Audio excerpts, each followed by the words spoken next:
Good morning, everybody. Welcome to week 3 of our Power of Print P.o.P webinar series. For those that don't know me, I'm Kelly Northwood, the Chief Executive Officer of the Visual Media Association. Exciting week this week as we spend the next couple of weeks actually really focusing in on the importance of sustainability across manufacturing and implications for our industry.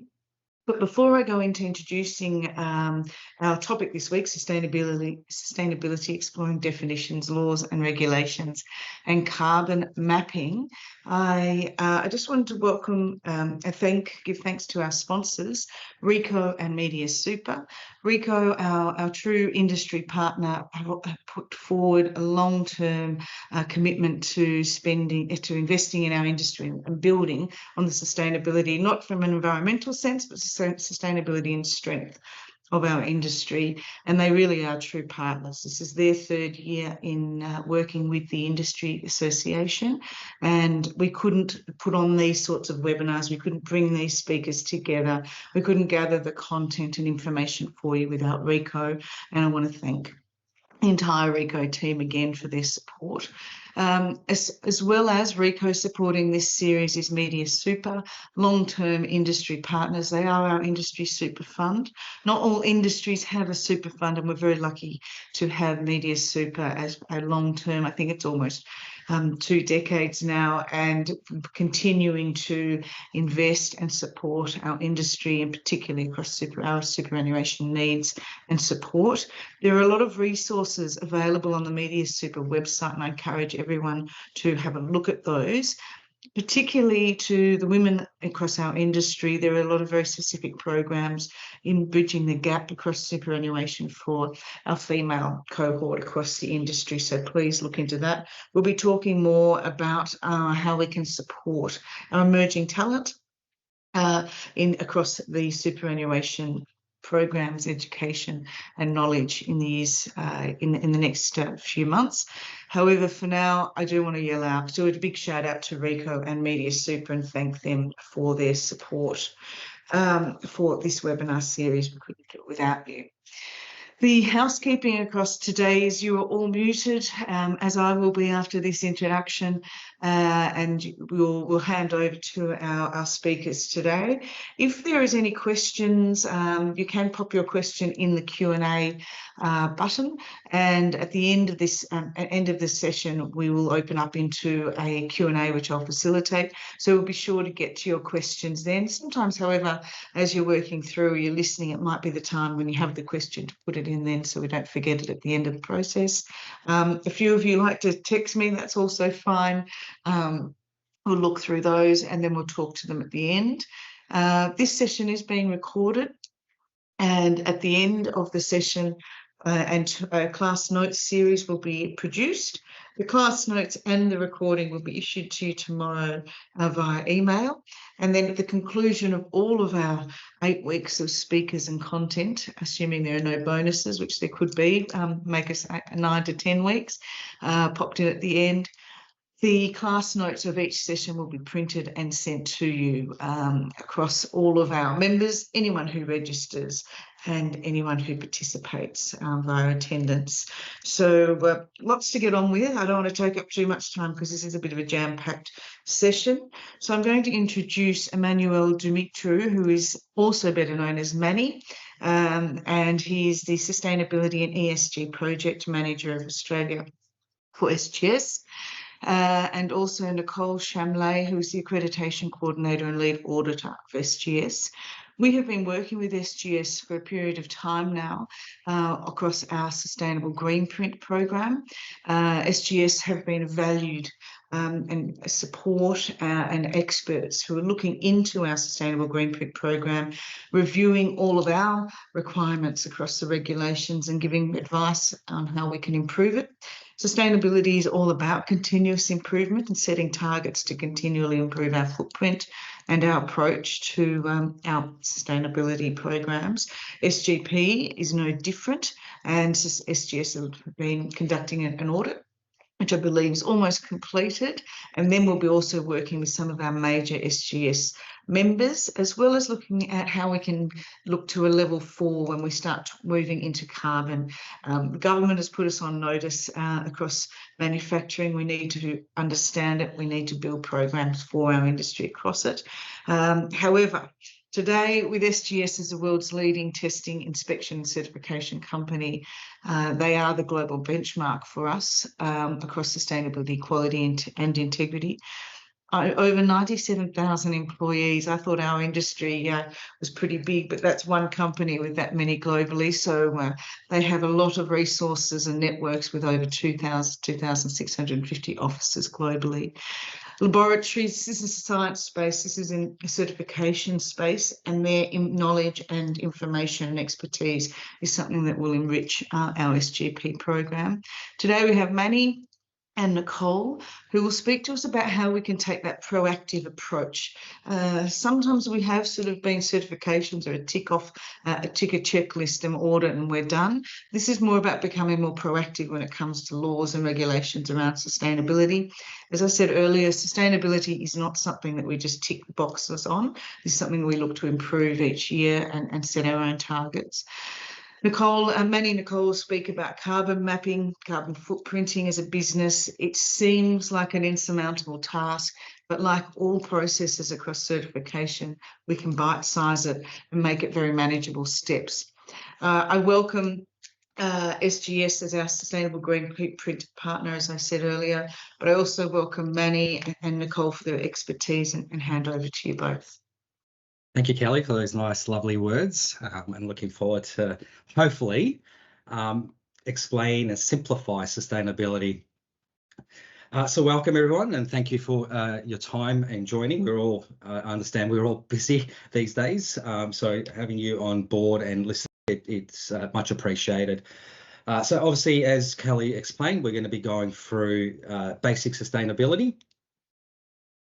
But before I do that, I might just do a quick introduction for myself, and I'll hand over to Nicole to introduce herself as well. Kelly's already done the lovely words about SGS, so I won't reread the little blurb about SGS, but I'm Emanuiel. Everyone does know me as Manny. I think it does roll off the tongue a little bit easier. I am the Sustainability and ESG Project Manager.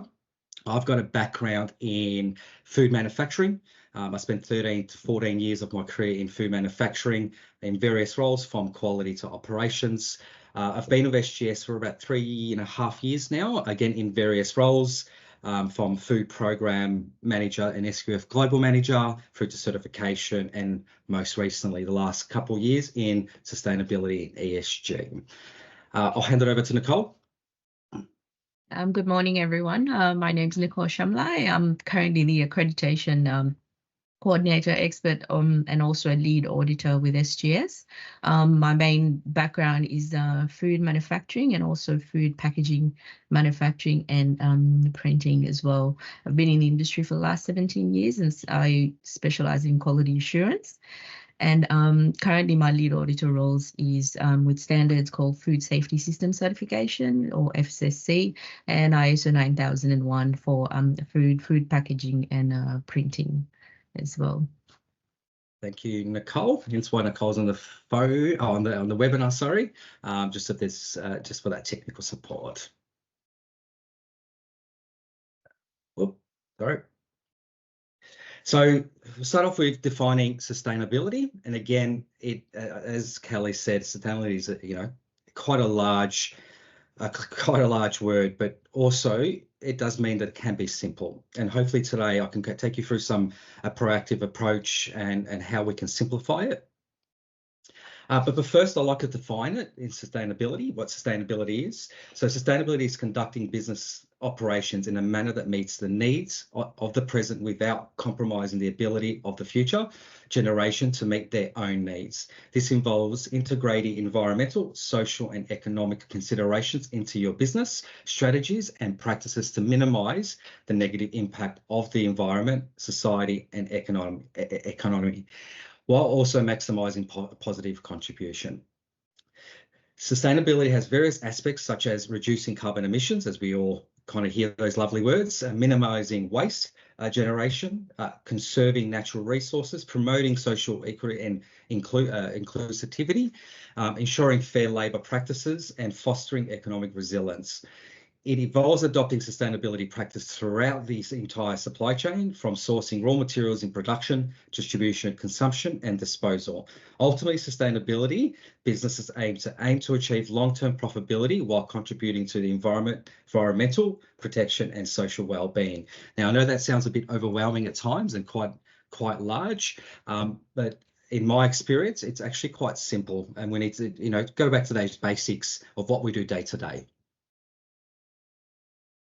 Rethinking the role of the business in society. In my experience, there's 4 key drivers to this from consumers. So companies' social and environmental impact increasingly shape buying decisions. Most recent studies show that it's particularly the younger generation focus on buying products that have a sustainability ambition or reduce their impact on the environment. Investors, as we all know now, that the investors are really driving sustainable finance or green finance. You've got, ESG, which is environment, social governance, is a tool that generally most investors use to assess their investments around this space. The Big Four banks in Australia recently announced that they're heavily focusing their lending in green finance. Employees, so raising importance of employers, since of the purpose and values of talent attraction and retention. I think that's a very big one. Having employers involved in these initiatives does have massive benefits from empowerment, engagement, and also getting them to explore ideas as well of continuous improvement. And then there's the opportunities part that we tend to forget about as an organisation or as a company. It definitely strengthens your brand, open to new markets, promote innovation, reduce risks to your business, and most importantly, one that I feel that generally gets forgotten about is supports that premier pricing as well. As you can see, most people have heard of the United Nations SDG, Sustainable Development Goals. So that's one of the main drivers and tools that organisations use. Key steps towards sustainability. Again, keeping these things simple and back to the basics of what your organisation does, I think is a key to success in sustainability. So looking at a 5-step process or 5-step approach, starting off from setting a sustainable goal or vision for your organisation. So setting those clear, measurable sustainability goals that are aligned to your organisation's missions, values, and long-term objectives is generally the first step. Second step is prioritising. This is where a comprehensive assessment of your organisation's current environmental, social, and economic performance, including the impact of your stakeholders and the broader community. One of the main tools used in this space is the materiality assessment, which is commonly being used forever and a day in the finance world. A lot of the sustainability disclosure standards it's a mandatory part to do a materiality assessment.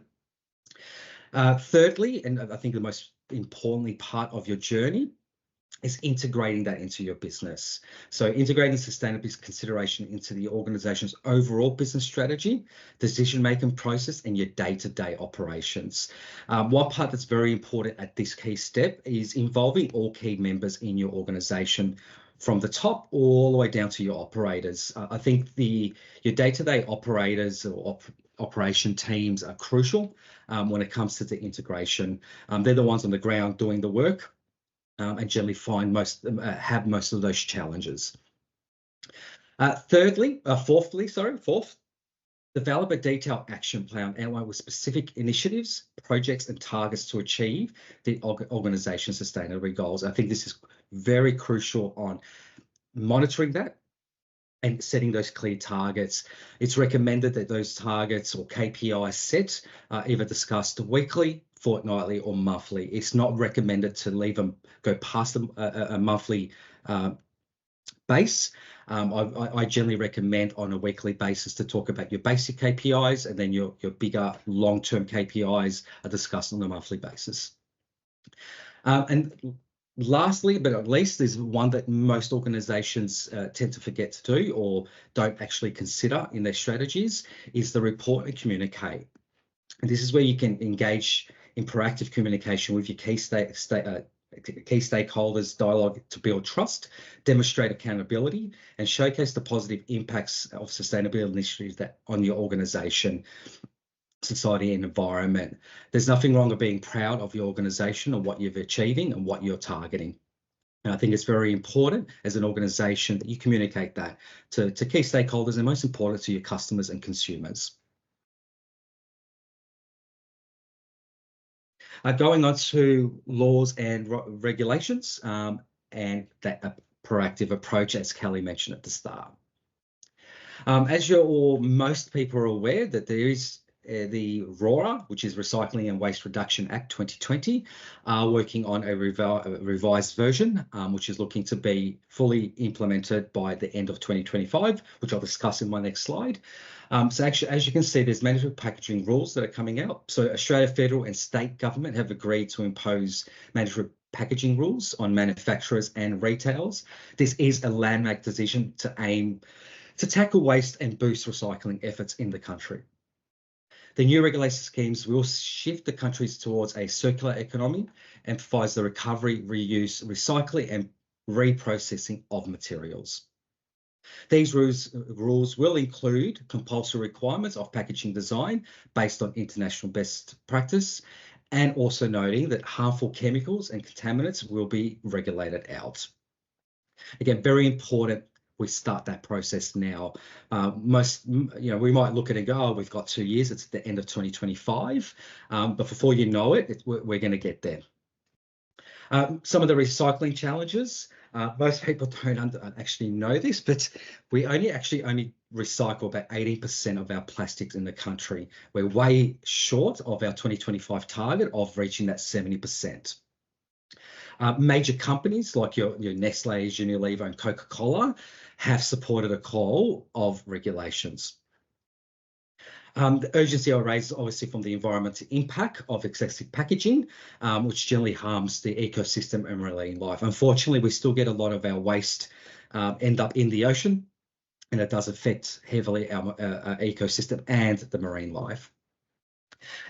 Boomerang Alliance. The Boomerang Alliance is a coalition of 55 environmental groups in Australia that hails the agreements as the first sub-step to dealing with waste in 2 decades. So they are a alliance group that have been working with associations and governments on ways and ambitions to tackle this challenge. It recognises the need to address plastic pollution and protect our oceans and climate. The objective of RORA Act includes, and this is again from the actual government website, is to reduce the impact of waste from products and waste materials on human and environmental health, reduce the amount of waste from products to support economic opportunities from products and waste management, to develop a circular economy that maximises the continued use of products and waste material over the life cycle and accounts for the environmental impacts, to help Australia meet its international obligation to reduce impacts on human and environmental health. As you can see, RORA provides the legal framework to deliver a safe circular economy on packaging in Australia. On the right-hand side, you can see I've taken a bit of a snapshot of the timeframes and timelines that they're currently in place. As you can see, it started a bit before October to June 2023, but as you can see, most importantly, what's coming up at the moment is in mid-2024, so around the June, July, they're aiming to have a public consultation. This will give the opportunity for the industry to have a look at the scheme and provide any feedback.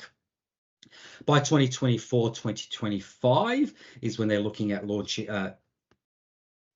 legislating the process. So this is where the Commonwealth and the state governments will get together, and the territories, and establish the new regulatory scheme. And then by the end of 25, they're looking at the scheme to be rolled out and mandatory for all industries related to packaging and printing. The economic approach, and this is the proactive approach now. Now, what I've got up on the screen, in most people when they read this, they look at it and go, oh, this is actually quite basic, or we know this already. But for my personal experience and SGS's experience, sustainability, unfortunately, over the last 2 or 3 years is kind of become a bit complex and overthought, overcommitted. But I believe, and again, to our experience, it's about taking that step back and going back to the basics of what we do on our day-to-day in our business. So, from recycling programs, implementing basic comprehensive cycling programs in your business for paper, couple, and plastics and other materials. It's sometimes as simple as that. Most organizations already on that path are already doing that. It's about enhancing it. This includes, collection points, and most importantly, partnering with recycling facilities is helped a lot of organizations enhance this part of their programs. Partnering up with your customers and consumers, looking at arrangements on how you can work together to collect or to recycle, work better together. I think, working with Kelly London and a team at VMA, it's been one of their main approach for their members and for the industries. How do we get that, collaboration between not just the printing and packaging, but the manufacturing industries, the recycling industries? And I think that's a key part of the journey for sustainability for these sectors. Material recovery and reuse. Again, developing a process for recovery and reuse of materials such as paper, cardboard waste generated during the printing and packaging operations. And this is where it's very, very important to get your operators involved in these. At the end of the day, they're the ones doing the operations, know the challenges from a day-to-day process point of view. This can involve investing in equipment, technologies for material recoveries, and working with suppliers to incorporate recycled materials into the products. So this is where, you work with your procurement teams and your suppliers of materials and partner with those organizations. Product designs of recyclability and designing product and packaging that can be recycled. And I know this is the challenging part for the industry. This is something that I know personally that the industry has been working for years and years, and it does have its challenges. But this can reduce waste generation and lower the environment impact on products throughout the life cycle. And life cycle, and I'll talk a little bit later in the slides today, but life cycle assessments is crucial, I think, in this journey. So understanding from the very start of the, producing the product all the way to the end consumer, how it gets used, I think is very crucial in this part of the product design and recyclability journey. Green packaging solution, designing products and packaging with recyclability in mind as well. Very similar to the design and recyclability. It's almost a mimic of that. Waste and reduction initiatives. So looking at adopting waste reduction strategies. How do you reduce waste throughout your operations, throughout your process, from, not over purchasing as well? So inventory control is a big thing as well. That helps with those kind of things. Looking at digital proofing instead of physical ones. We're going into a world of digital.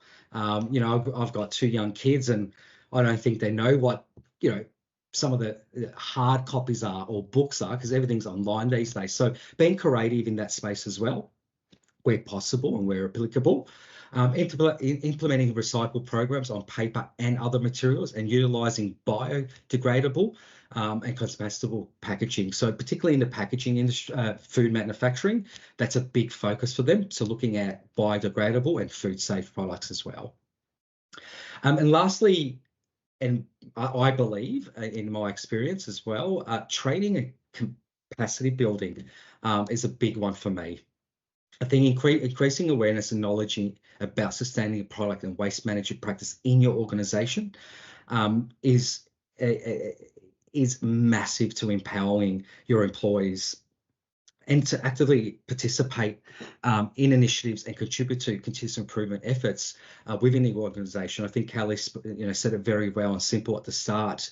Sustainability is about continuous improvement. It's constantly evolving. I use the Mr. Dyson, when he first, most people don't know this, but when he invented his first vacuum, He created over 5,000 concepts of that first vacuum. Most people looked at it as 5,000 failures, but in his own words, and I quote, he had 5,100 better ways of creating a vacuum. So he looked at them as opportunities, and that's a little quote that's always stuck with me. The challenge with continuous improvement, when it doesn't work or it fails, we tend to get negative about it or we give up quite easily. But that's what continuous improvement is about. It's trial and error. So when you when you're looking at your sustainability journey, one important part to forget, it is about it is about failing sometimes, because that's how we get better at these initiatives and these goals. EU packaging ambitions. Now, I thought I'll add this, and a lot of people always question why I talk about the EU, because we are based in Australia. Europe, I should say, and the EU association is the main drivers around sustainability. So generally speaking, EU are the benchmark of setting the goals, the regulations, and the ambitions. And it's not long after particularly the Western world that follows the EU. So I personally always track the EU across sustainability, knowing that whatever the EU do today, it's likely Australia is going to look at implementing or follow within that 2 to 5 year mark. So as you can see, EU have got some really massive ambitions around their printing and packaging. Reducing plastic packaging. The sales of very lightweight plastics carrier bags below 15 microns will be banned, except when required for hygiene reasons or as primary package for loose foods.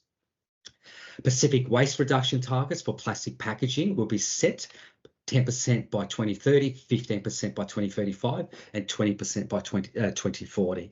Plastic packaging must contain minimum percentage of recycled contents by 2030 and 2040. Now, unfortunately, they don't have a set target around that. They are talking around the 50 to potentially 70% mark. So you can see some of the challenges that the EU market's going to have around plastic.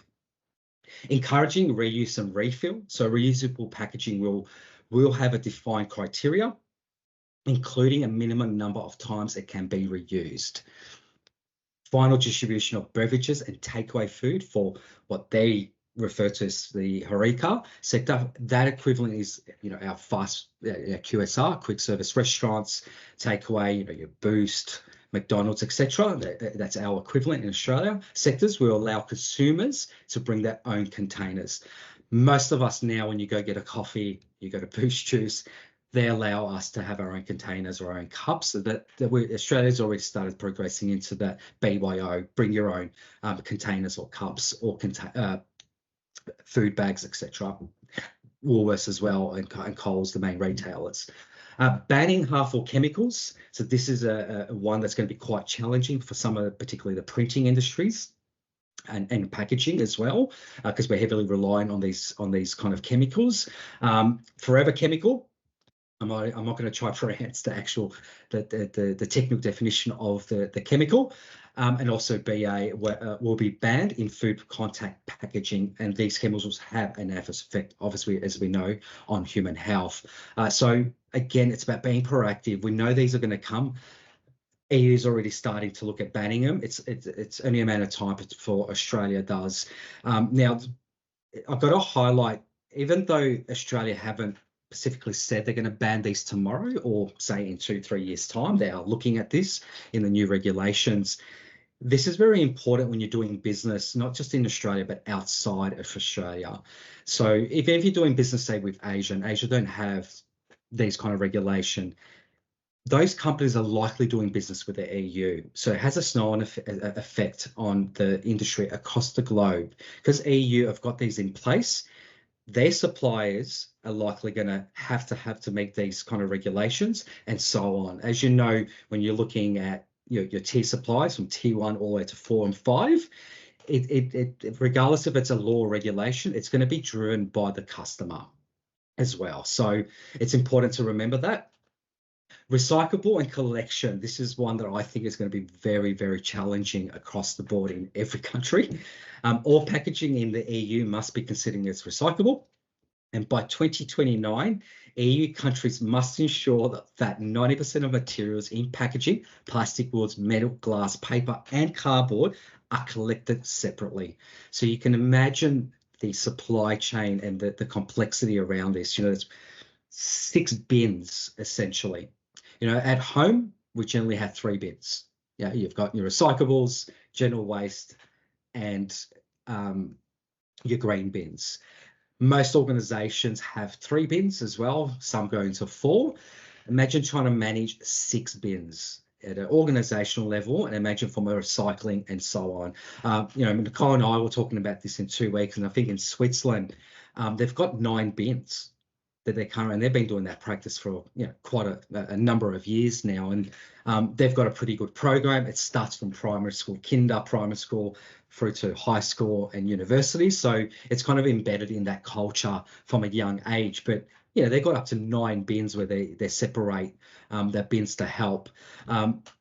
Those that are not in recycle industry, you know, certain inks that are used on printing can't be recycled. They have to be separated, for example. So it's about understanding and educating, not just internally, but educating your customers and consumers. A lot of consumers don't understand the complexity around recyclable and how we recycle our products. And once you recycle it, the energy that's required to actually turn that into a reusable product or another product. So it's about educating that. I use the paper straw and the plastic straw. There's a big debate at the moment of, was that a right decision, going from plastic straws to paper straws? You know, a plastic straw, most people, a naked plastic straw takes 800 mils of clean water versus a paper straw that can take up to 6 liters of clean water for one paper straw.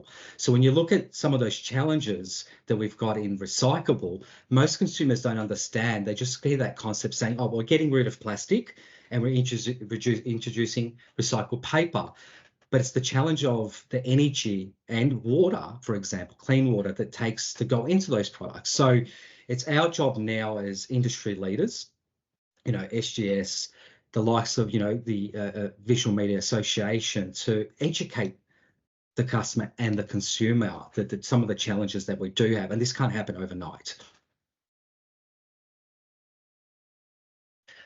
Based on a recent McKinsey analyst around, you know, the FMCG companies, 94 of the top 100 in the world have got some bold commitments.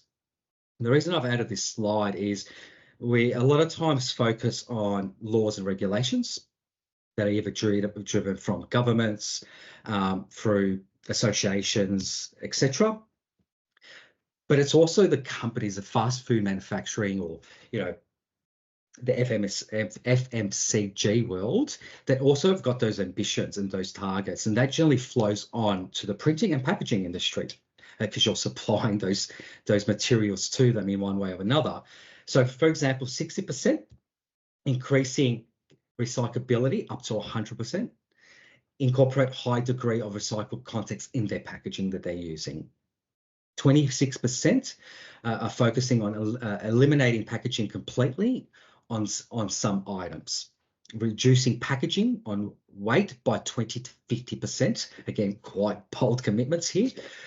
Eliminate plastics where possible, such as single-use bags. We all know the major retailers in the countries, and, you know, the Woolworths and the Coles and the Aldi of the world have already started that process of eliminating the single-use bags. 14% around the innovating or promoting system changes. Incentivize customers to use recyclable options. Partner with suppliers to reduce consumptions and increase substitutes. Innovate and partner with environmental advocate groups and academy sustainability engineering groups. Now, you know, we've got people like visual media associations that sometimes do the groundwork and partner up with key stakeholders like SGS, as they have engaged with SGS and technical experts to help the industries do that groundwork. Because, you know, as we all know, in printing and packaging and in the industry, you've got so many challenges and you know, operational as well, from a day-to-day, that you're limited with resources. Some organizations are the mum and dads, the smaller, medium enterprises that don't have the luxuries of your big organizations where they're well resourced or well funded. So it's about partnering up where possible to help you support you on that journey. Now I'm going to go into the lovely carbon footprint or carbon mapping. I'm going to try to keep this as non-technical as possible. So I've tried to simplify it as the best I can, because this can be quite overwhelming and quite technical. So bear with me. If you've got any questions, please put them in the Q&A sections. If I can't answer them today, myself or Kelly will get back to you in the next couple of days. But again, I'll try to simplify these next 3 or 4 slides the best I can. So what is carbon footprint?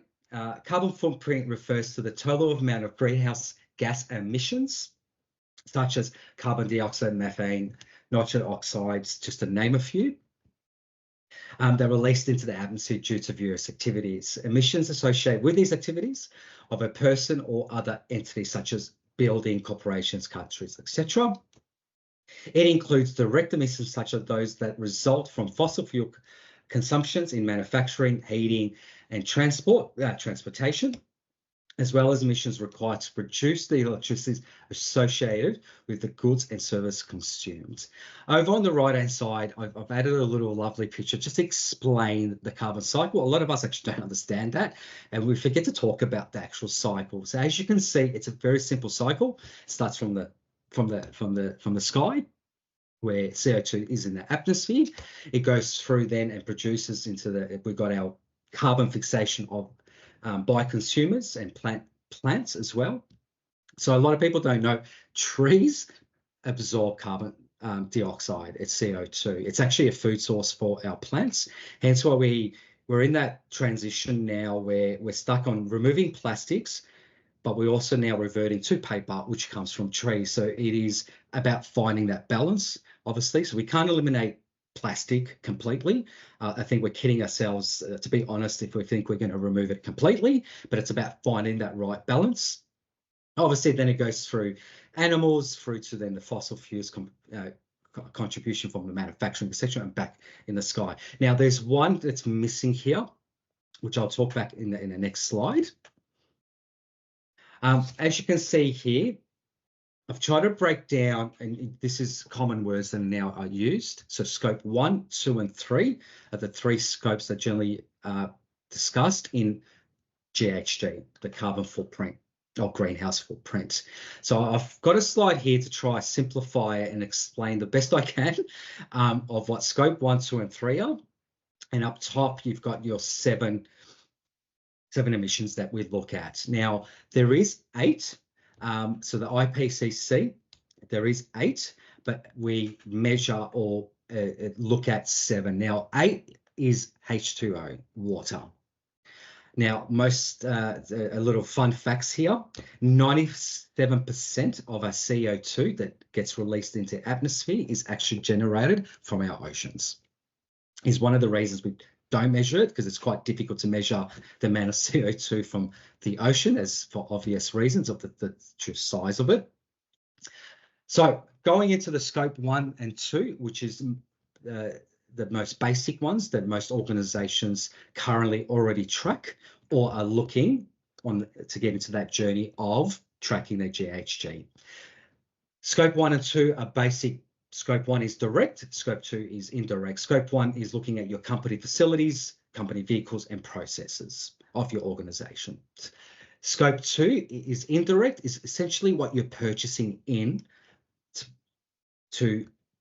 for your direct. So electricity, steam, heating, and cooling, for example. These are just some examples that are used. Now, scope 3 is the hot topic at the moment globally, and this is where a lot of organizations are finding it quite challenging.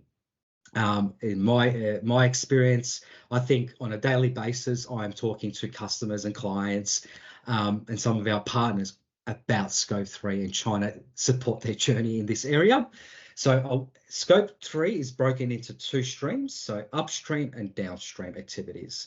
So On the left-hand side, the upstream activities, these are just some examples. As you can see, the complexity around it is it looks at leased assets, employee commuting to the office, to the tasks, business travel, waste generation generated in your operation, transportation and distribution, fuel and energy related to activities, capital goods, purchase goods and services. Now that's a big one, that last one, because that's looking at your supply chain of materials. So for example, if you're creating a plastic cup, that plastic cup might involve, say, 10 materials to make. Now those 10 materials might come from 3 suppliers that you purchase those materials, but then the materials that you buy from your tier 1 suppliers, you also need to look at your tier 2, tier 3, tier 4. So you can see the complexity when you're looking at mapping your supply chain. It can get quite complex. So generally speaking, it goes almost back to the farmer in most cases in generating product.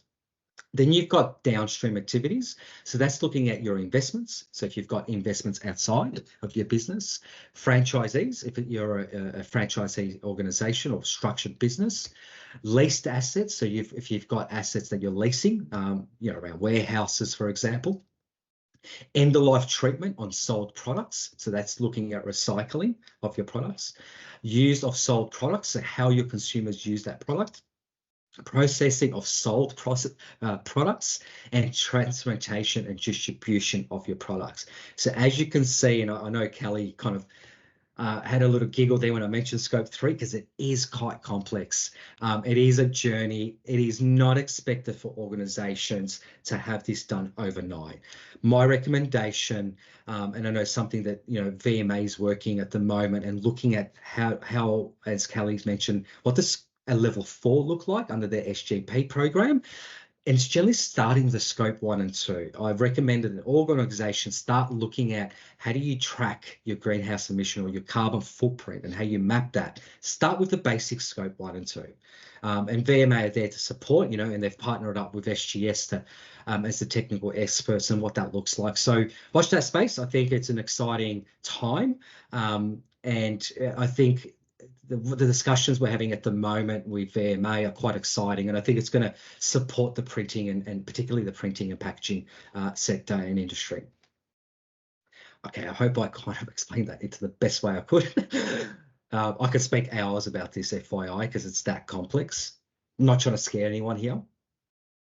So greenhouse gas emission calculations. Now, again, I've tried to simplify this because this is where most people and organisation get confused, including myself on a day-to-day basis when I deal with this on a daily basis. To try to simplify, it's broken up into kind of 3 processes. So firstly, activity data. So collecting that data of your processes, and that can include energy consumptions, from such as gasoline, natural gases, energy generated is another thing. So you've got to also consider the generation of electricity and the efficiency of the equipment and processes used as well. So this is, I'll try to go back to my manufacturing world.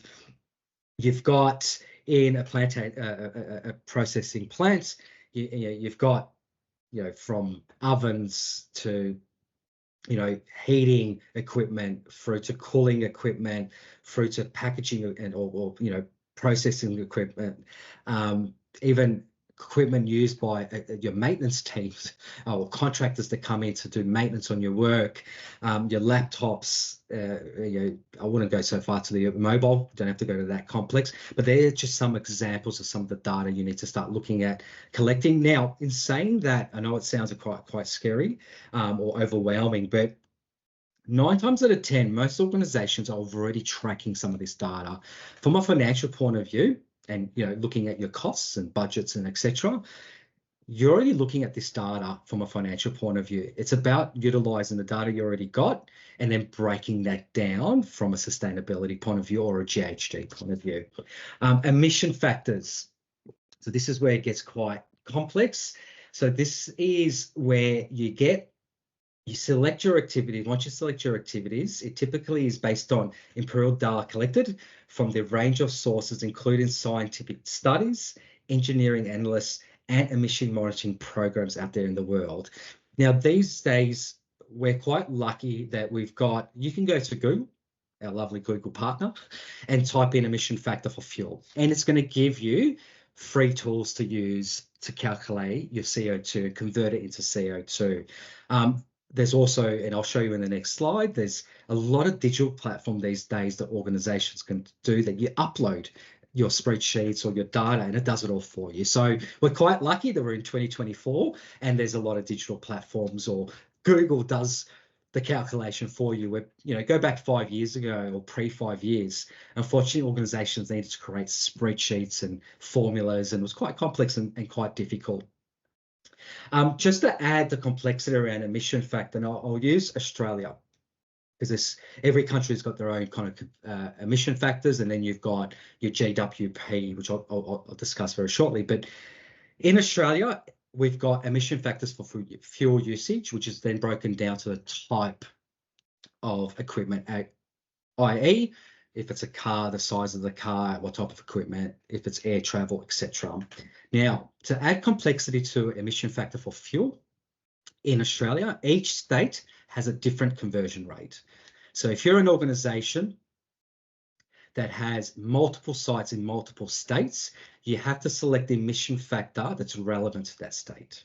Now, if you don't select that emission factor to that relevant state, you need to quantify or justify why you haven't selected the closest emission factor to where you're doing business or where you have the impact in. So it's not mandatory that you have to use the local, for example, but you must justify or quantify why you've selected another state or an international emission factor for fuel. In my experience, it's quite hard to quantify that. So just to add the complexity, each state has its own emission factors. Now, luckily enough that most state governments have got that on their website, the emission factors that you can download. So they have simplified it. And if you've partnered up with an organisation to support you on this journey, they generally do the groundwork. And these are kind of the discussions that we're having in the background with Kelly and her team. As you can see, that's the complexity around that. GWP is a common word that you'll hear in this room. That's the global warming potential. So it is a measure used to compare the warming effect on different gases on the atmosphere over a specific time period, usually around 100 years that they're based it on. It is based on the ability of each GHG to trap heat in the atmosphere compared to carbon dioxide. So essentially what you're doing is when you, for example, electricity, when you're collecting your data for emission and you get a conversion rate or conversion factor, you're converting essentially to CO2. And that's when it comes back to calculating your last step, calculating your GHG. I hope that hasn't confused everyone. Again, I've tried to simplify it, but it is quite complex. But nowadays, there is a lot of tools out there, a lot of associations, there's a lot of supports mechanisms that you can use. I highly recommend don't try to do this on your own. Yeah, this is not a journey that you can do on your own. And it's not expected for organizations to do it overnight. Like I've explained this. Start with your journey, start with the fundamentals and the basics in your business. But the most importantly is to start being proactive and looking at it and having those conversations in your organization or what that journey looks like. Baseline and targets. Very, very important in setting a reduction target in your business. So once you've looked at your scope 1 or 2, highly recommend don't start looking at your scope 3 if you haven't started the journey. If you started the journey and you're looking at scope 3, I think you're well advanced compared to some of the organizations out there. But it's very important that you look and set a target for your organization. Now, on the right-hand side, I do have an example of what that looks like. And again, that's from a digital platform that I've taken that from. But first, choose a base year. So base year is where you collect data for a single year that you want to baseline that on, your improvement on. So for example, if you're starting in, you've looked at your 2023 and you're saying, well, that's the year I'm going to improve on. So you get that as your base year, the 2023, and then you set your target over that so you can measure against your base year. Now that target then has a target year.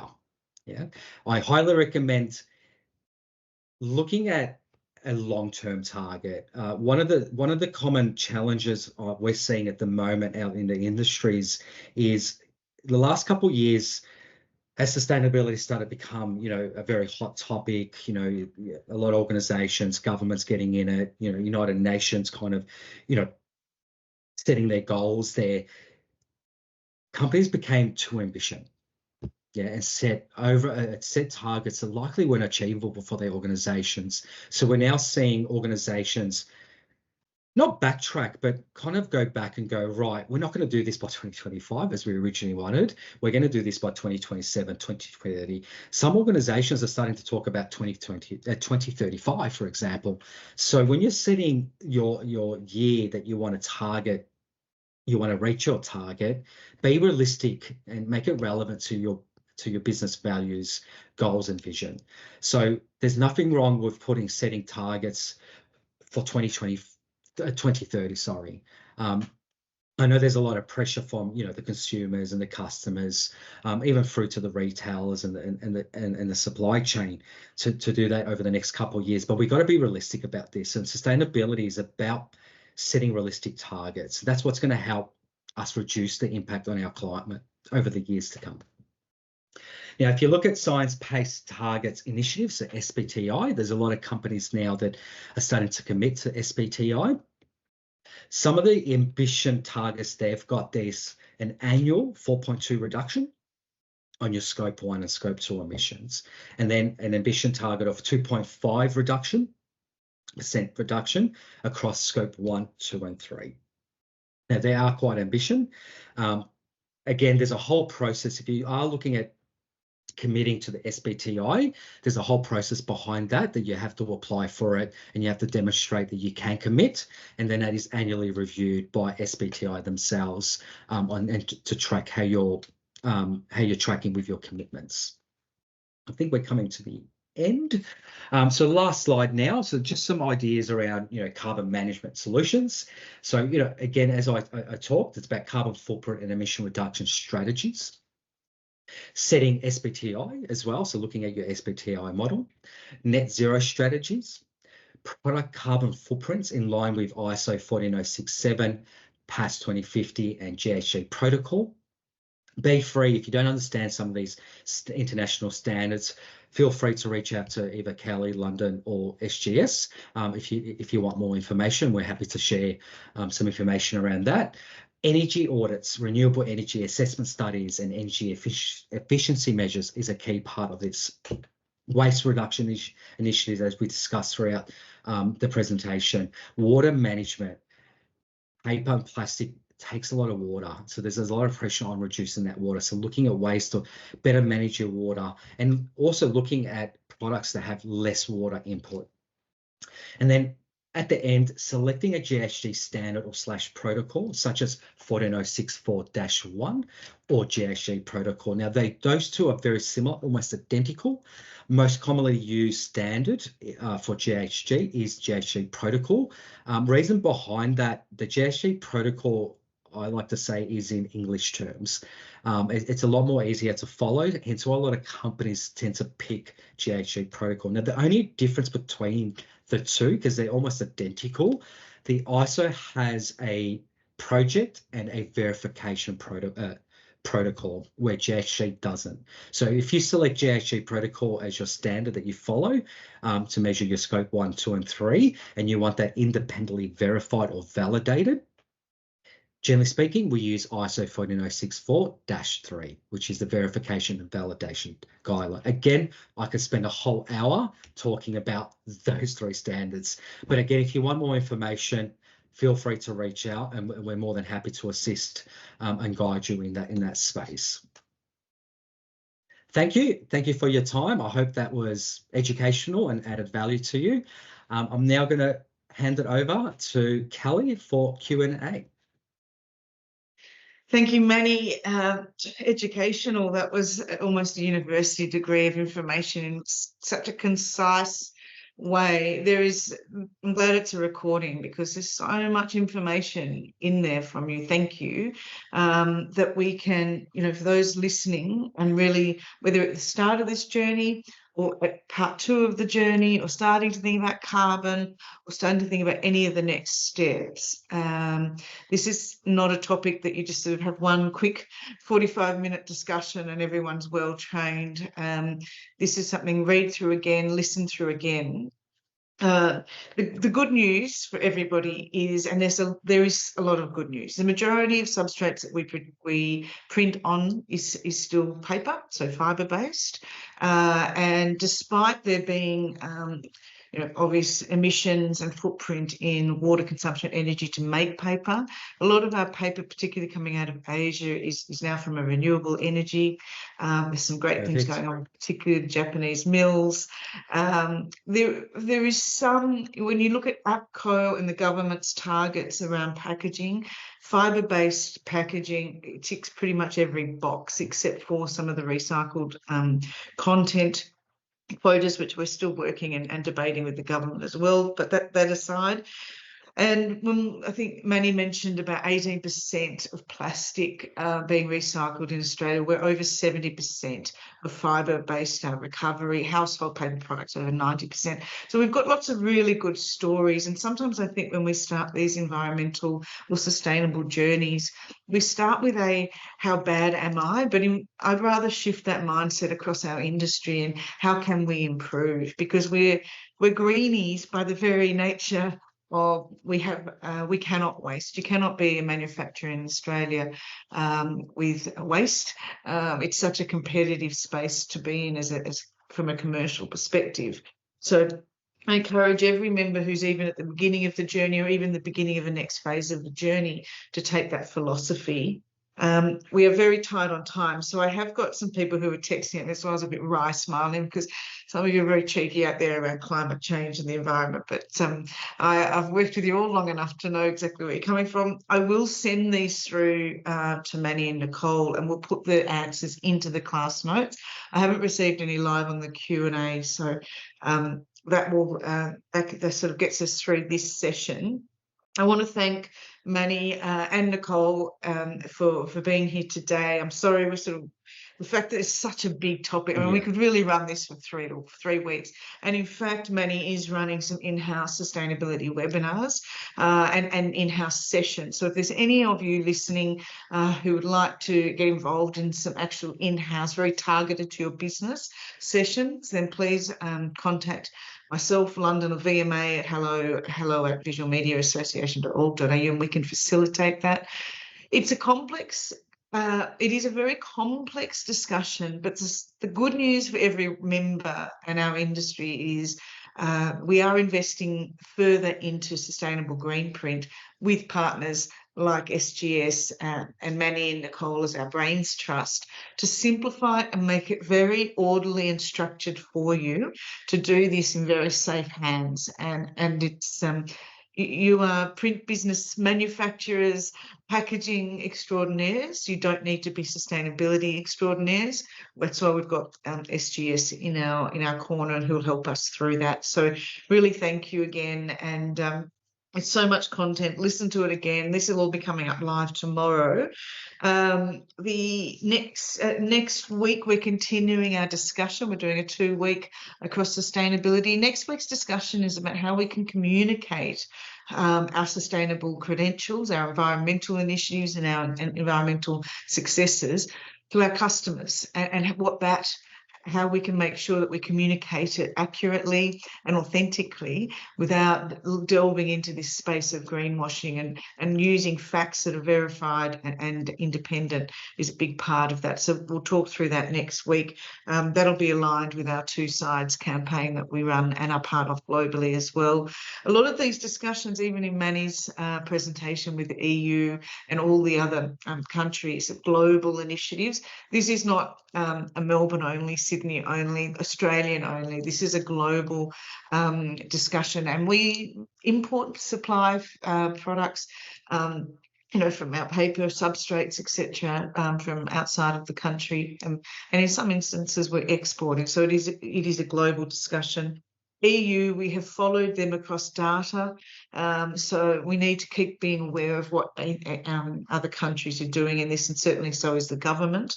So we'll be looking at that, how we can talk about that next week, how we can communicate to our customers what we're doing with accuracy and no greenwashing. We challenge companies who greenwash against our industry, and so we don't want to start doing it ourselves. So that'll be a good discussion next week. Anyone who has questions that they didn't submit in this, please submit through to the email, and I'll get them answered and included in the class notes. Again, a big shout out to Rico and Media Super. Without them, we couldn't facilitate these sessions. To London and the team, Emma and Phil sitting there in the background doing IT concierge and making sure all of the presentations run smoothly. Thank you very much. We see the faces on the screens, but we all know that there's a lot more behind it. So thanks to the VMA team, and to everyone else. Have a wonderful rest of the week. Welcome back after the long Easter break, and we'll see you next week for continued discussion on sustainability. Thank you. Thank you.